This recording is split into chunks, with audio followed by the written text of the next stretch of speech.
Actor Johnny Depp को तो आप सभी जानते ही होंगे। इस कहानी में हम उनकी एक बेहतरीन मूवी के बारे में बात करेंगे। मूवी का नाम है the ninth gate kingdom of shadows. Movie की कहानी एक बुक पर आधारित है। इस बुक का नाम होता है the ninth gate. The ninth gate सन 1999 की मिस्ट्री थ्रिलर फिल्म है जिसे रोमन पोलांस्की द्वारा निर्देशित किया गया था। द नाइन्थ गेट उपन्यास द क्लब डुमास पर आधारित है। इस कहानी में एक दुर्लभ और प्राचीन बुक की खोज शामिल है जिसमें कथित रूप से शैतान को बुलाने की जादुई रहस्य है। ऑथर के अनुसार इस बुक को खुद शैतान ने लिखा है। इस कहानी में शैतान तक जाने के रास्ते हैं जो 9 पहेलियों से होकर गुजरते हैं। वैसे तो जॉनी डेप का किरदार इस कहानी में एक बुक डीलर का है जो एंटिक बुक धोखे से खरीदते हैं और फिर उन्हें ज्यादा पैसों पर डीलर को बेच देते हैं। यही उनका पेशा है। इसी वजह से उन्हें बहुत सारी बुक और उनके ऑथर की नॉलेज है। जॉनी डेप का नाम इस मूवी में डीन कोर्सो है। कोर्सो की मुलाकात एक धनी पुस्तक कलेक्टर से होती है जिसका नाम बोरिस बाल्कन होता है। बोरिस ने हाल में ही 17वीं सदी की एक पुस्तक द नाइन्थ गेट की कॉपी खरीदी है जिसे एरिस्टाइड टॉर्शिया ने लिखा है। बाल्कन का मानना है कि 3 कॉपीज में से 2 कॉपी नकली है, केवल एक ही कॉपी असली है। वो 3 कॉपियों की जांच करने के लिए कोर्सो को हायर करता है और उससे कहता है कि इस काम को करने के लिए उसे बहुत सारे पैसे मिलेंगे। कोर्सो को बस इतना करना होता है कि बाकी 2 कॉपियां जिसके पास है उनके पास जाकर बाल्कन की कॉपी से मैच करना है। अगर बाल्कन की कॉपी ओरिजिनल निकलती है तो ठीक है, वरना उसे ओरिजिनल कॉपी हासिल करनी होगी। पहले कोर्सो इस काम को करने से मना कर देता है, लेकिन फिर इतने सारे पैसे देखकर वो इस काम को करने के लिए मान जाता है।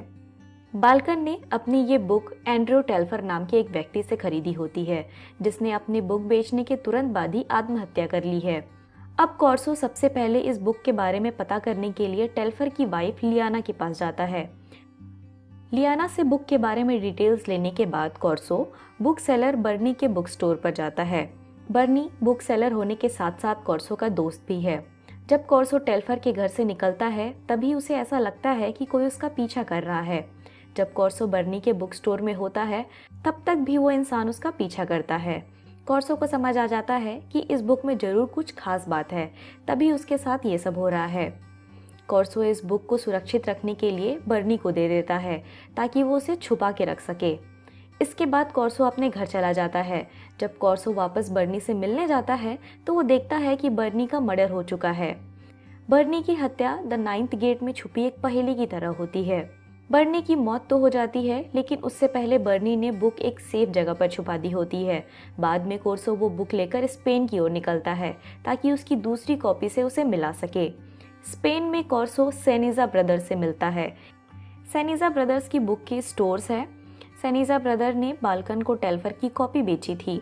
जब कोर्सो सेनिजा ब्रदर्स से मिलता है तो वो उन्हें बताते हैं कि तीनों बुक में कुल मिलाकर 27 पहेलियां हैं, जिनमें से 9 ऐसी पहेलियां हैं जिसमें एटी के बजाय एलसीएफ का हस्ताक्षर है। एटी यानी कि टॉर्शिया और एलसीएफ यानी कि लूसीफर। यानी कि एक बुक में टोटल 9 पहेलियां हैं जिसमें से 3 सही हैं। जो पहेलियां सही है उसमें लूसीफर यानी एलसीएफ की साइन है और बाकी में एटी। तो इस तरह से हर एक बुक में 3 सही पहेलियां हैं। इसके अलावा उस वक्त तक ऐसी अफवाहें फैली हुई थी कि लूसीफर खुद टॉर्शिया थे और लूसीफर ने खुद 3 पहेलियों को डिजाइन किया था। इसके बाद अगली सुबह कोर्सो सिट्रा पुर्तगाल के लिए निकलता है जहां वो विक्टर फार्गस से मिलता है जिसके पास द नाइन्थ गेट की दूसरी बुक है। उनसे मिलने के बाद कोर्सो उनकी कॉपी मांगता है और उसे अपनी बुक से मिलाने की परमिशन लेता है। काफी देर तक तुलना करने के बाद कोर्सो को ये पता चलता है कि बाल्कन के पास जो कॉपी थी उसमें जहां पर एटी के सिग्नेचर है, फार्गस की कॉपी में उस जगह पर एलसीएफ के सिग्नेचर हैं। और जिन पहेलियों में एलसीएफ के सिग्नेचर हैं उसमें पहेलियां कुछ अलग है। अगली सुबह एक रहस्यमय लड़की कोर्सो को उसके रूम पर जगाने आती है। वो कोर्सो को फार्गस के घर पर लेकर जाती है जहां पर कोर्सो को पता चलता है कि फार्गस की मौत हो चुकी है और फार्गस वाली नाइन्थ गेट की कॉपी हत्यारे ने आग लगा दी है। जब कोर्सो बुक के पास पहुंचता है तो बुक पर ऑलरेडी आग लग चुकी होती है।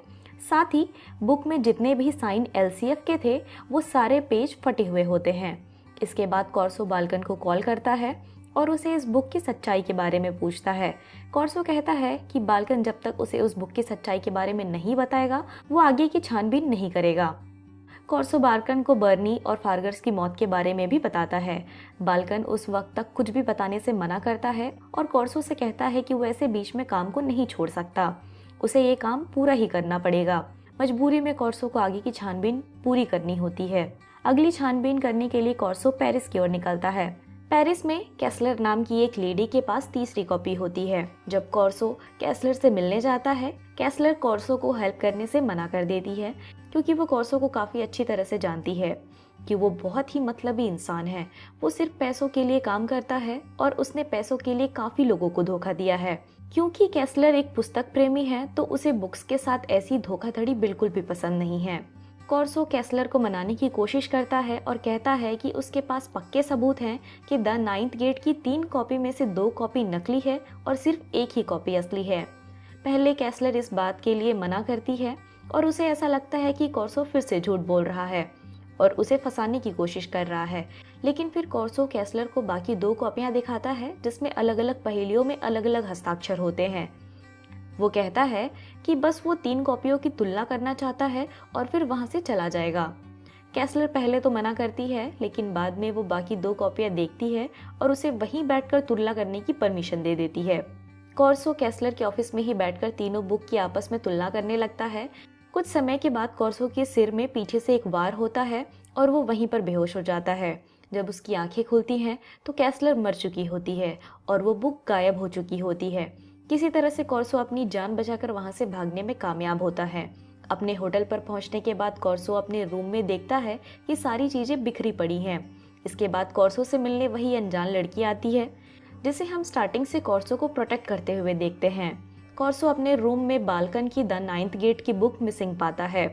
बुक का पता लगाने के लिए कॉर्सो एक हवेली में पहुंचता है जहां पर कुछ समूह के लोग किसी चीज का अनुष्ठान कर रहे होते हैं।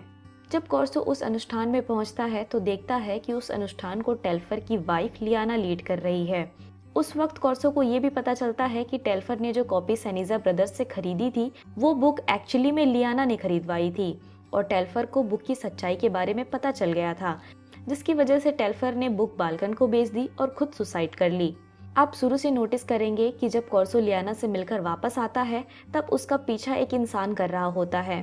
दरअसल वो इंसान लियाना का बॉडीगार्ड है और लियाना ने उसे कॉर्सो के पीछे लगवाया था ताकि वो कॉर्सो से तीनों बुक हासिल कर सके और शैतान का अनुष्ठान पूरा कर सके।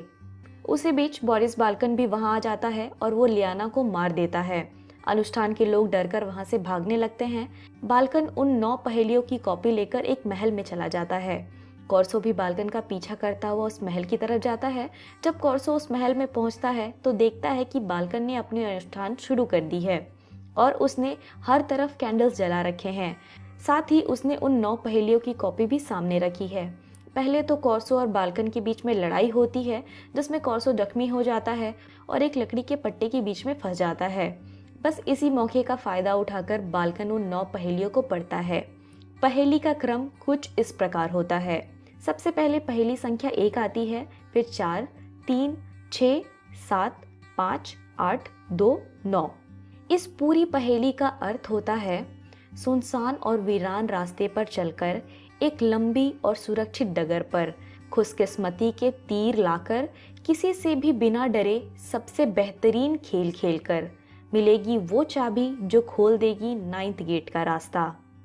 जैसे ही बाल्कन उन 9 पहेलियों को पढ़कर कंप्लीट करता है वो अपने ऊपर केरोसिन डाल देता है और खुद को आग लगाने की कोशिश करता है, क्योंकि बाल्कन ने उन 9 पहेलियों को सुलझा लिया था और शैतान तक पहुंचने का अनुष्ठान पूरा कर लिया था। तो अब वो अमर है, उसे कोई नहीं मार सकता। लेकिन कहानी में ट्विस्ट तभी आती है जब बाल्कन खुद को आग लगाता है और सोचता है कि वो नहीं मरेगा। इसके बावजूद भी वो जलने लगता है। कॉर्सो खुद को किसी तरह से वहां से निकालने में कामयाब होता है। वो सारी 9 पहेलियों की कॉपी लेकर वहां से जाने लगता है। जाने से पहले वो बाल्कन को गोली मार देता है। शायद कॉर्सो बाल्कन को तड़पते हुए नहीं देख पाया होगा। महल से बाहर निकलने के बाद कॉर्सो को वही लेडी मिलती है जिसे हम स्टार्टिंग से मूवी में देखते आ रहे हैं। आपको याद होगा कि पहली बार हमने इस लड़की को उस वक्त देखा था जब कॉर्सो बाल्कन से मिलने उसके कॉन्फ्रेंस हॉल पर गया था। ये लड़की कॉर्सो के सामने वाली सीट पर ही बैठी थी।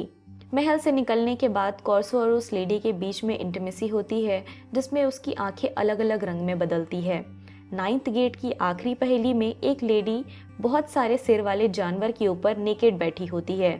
उस लड़की के वहां से जाने से पहले उसने बाल्कन के मरने का राज भी जाहिर किया है। उसने बताया कि बाल्कन इसलिए मारा गया क्योंकि उसके पास जो आखिरी कॉपी थी वो नकली थी।